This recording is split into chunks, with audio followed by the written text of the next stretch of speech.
Hello everyone, this is going to be a special episode. Some short experiences were sent to me by someone that likes these stories I've been giving lately. And if you would like your odd tales in an episode, I am providing an email below. Please put in the subject line, odd tales, because that's a general email I use. It gets spammed a lot. If I don't see those two words only in the subject line, I'm going to delete it. It's nothing personal. It gets spammed dozens of messages a day, okay? So I don't have time to go through all that stuff. If I don't recognize it, it gets deleted.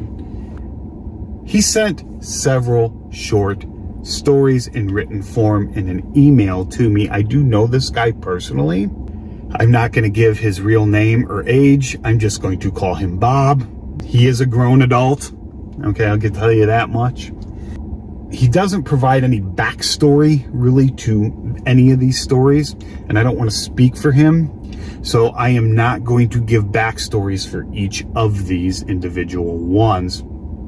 What I will do instead is try to make it flow a little easier for storytelling. And if you submit your story, be prepared that I might change the wording a little.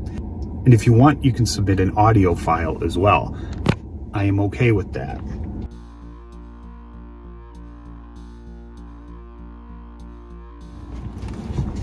So this first story he simply calls Cold Spot, which happened to him between the ages of 7 and 9. He doesn't tell me why his family woke up, but he lived in the house with his mother, grandmother, and brother, and for some reason in the middle of the night, something had awoken them. They all, at the same time, poured into the hallway. They all just sort of looked at each other, and it felt cold. Colder than their rooms in the surrounding area. And after a second of silence, his mother said in a loud voice, "In the name of Jesus Christ, be gone." And the chill seemed to simply vanish.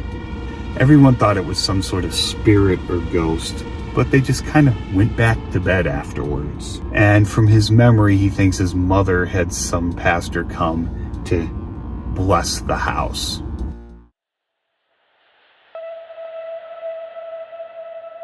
He just titles Go Home, which happened to him between the ages of 13 and 15. It was late one night. He awoke from sleep, and he walked outside of the small duplex where he lived. His mother was sleeping, but Bob just walked down the empty street, talking to some imaginary friends that would often accompany him on these sleepwalking adventures. And apparently, as he continued walking, the presence felt heavy like a weight upon him, and one of the friends, if you will, kept saying, "Go home, Bob." He didn't want to hear that. He argued with them, and eventually he said, "No, I'm not going home." And the presence had just simply lifted, and the weight was gone. He kept walking down the road, making his way to an elementary school that he had attended to in his younger days. He looked at the playground structure that stood before him once he reached the school. One was made of wood. He named it Fort and would talk to it, and it would talk back. But now that was gone, and there was a metal playground in its place. So it was now Fort 2, and he would continue to talk to this one as well. And then for some reason, out of the bushes, the brush, had come a bully that he had known from school that pushed him to the ground, breaking his arm. Apparently this really happened because he spent the summer in a cast. School was told of the event of this kid coming out of the bushes and pushing him to the ground. In Bob's mind, he wanted to know why was this kid out and awake and around the playground at the time he was sleepwalking. If he had listened to his imaginary friends and gone home, none of this would have happened.